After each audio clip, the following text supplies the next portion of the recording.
Hello, everyone. I'm Ethan Watts, and with me is Isaiah Reynolds. We'll be presenting the technical portion of our capstone project.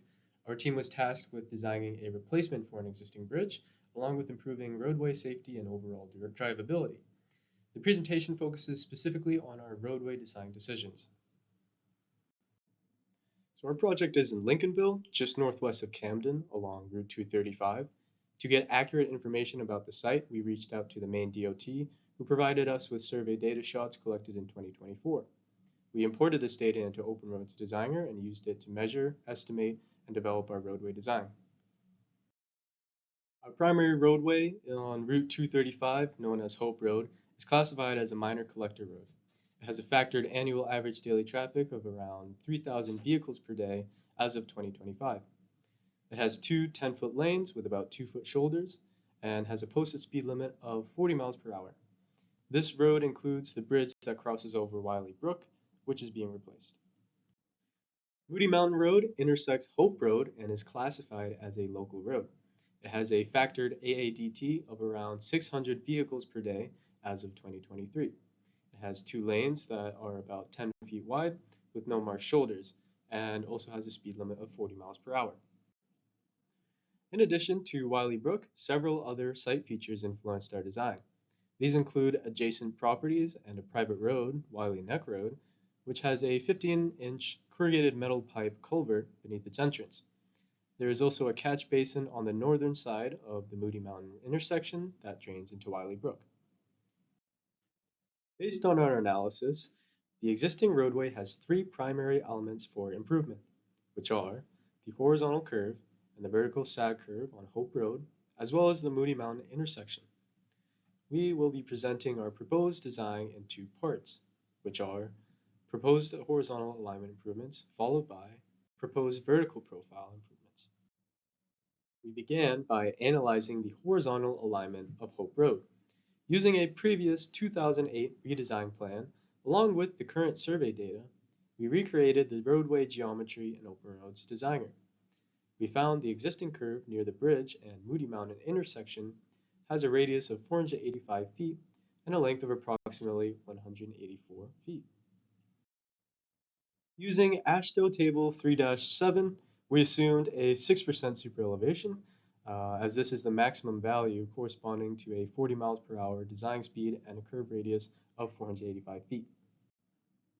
The curve currently contains significant vegetation overgrowth, causing sightline obstructions for the entrance of Wiley Neck Road. To evaluate this, we used AASHTO Table 3-2 for stopping sight distance on grades. Based on survey data, we estimated a 6% downgrade for both directions. For a 40 miles per hour roadway, this corresponds to a stopping sight distance of 333 feet. For both northbound and southbound directions, measured from the center of each lane, vegetation clearing within the right-of-way would be required to meet sight distance needs. This would potentially resolve sightline issues without the need to drastically change the curvature. At the Moody Mountain intersection, a primary concern is the current pavement markings and their effect on the intersection sight distance. Originally, the 2008 design included a double yellow centerline approaching at a 90-degree angle with a full-width stop bar. After significant fading, this was replaced with a shorter skewed stop bar.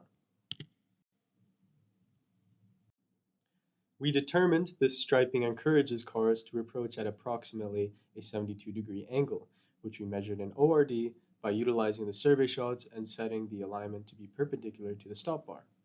Since this falls outside the recommended 75 to 100-degree angle approach range detailed by the AASHTO Green Book, we determined that the sight triangle for the left turn angle needed to be analyzed.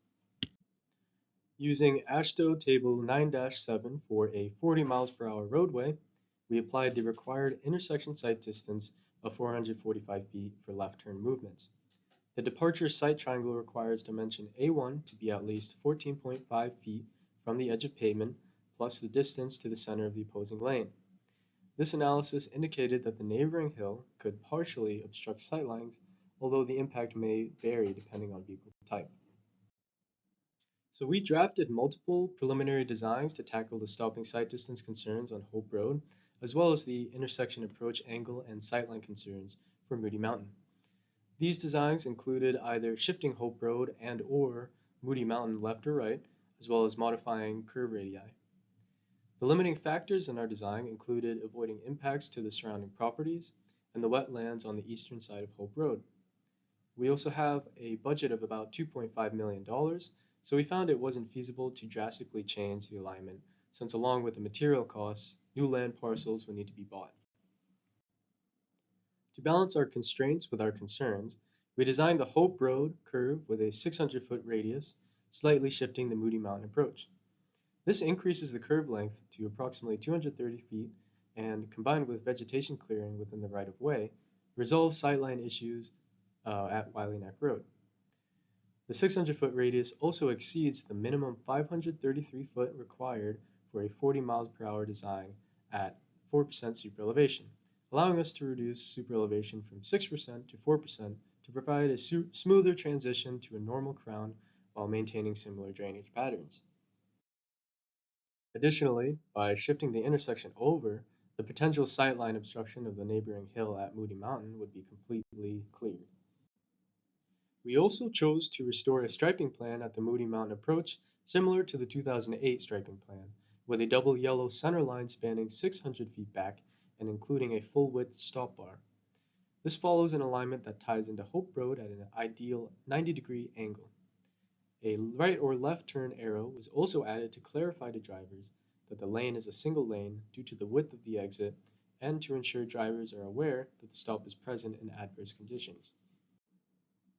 Now that we have looked at the horizontal alignment, I will be covering the vertical alignment.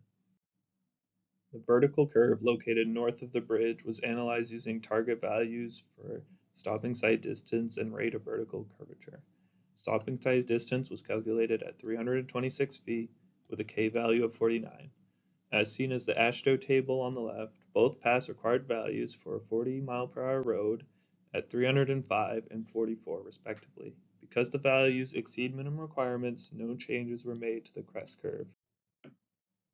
We used the rate of curvature K and stopping sight distance as design controls for our sag curve.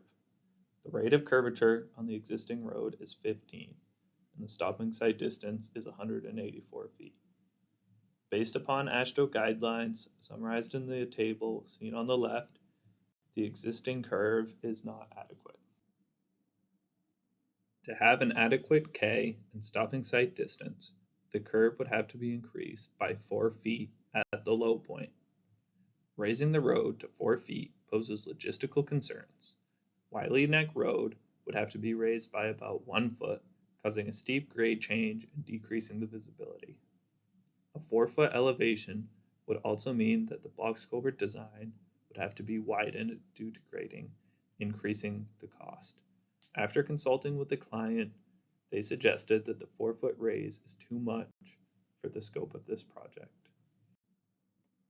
Since the sag curve could not feasibly meet the requirements for a 40 mile per hour road, the profile was modified to raise the low point by 2 feet. This increases the K value to 26 and provides a stopping sight distance of 238 feet. This corresponds to the minimum requirements for a 25 mile per hour road. Therefore, we decided to change the design speed for this section of the roadway to 25 miles per hour to ensure that the design meets safety requirements. Traveling south, 25 mile per hour signs will be placed at the location shown here, approximately 500 feet from the sag curve, chosen so that drivers approaching the sign will have adequate vision of the sign. The trailing sign will also be placed at the end of the guardrail section. Traveling north, the 25 mile per hour zone will begin before the guardrail section at approximately 500 feet from the curve.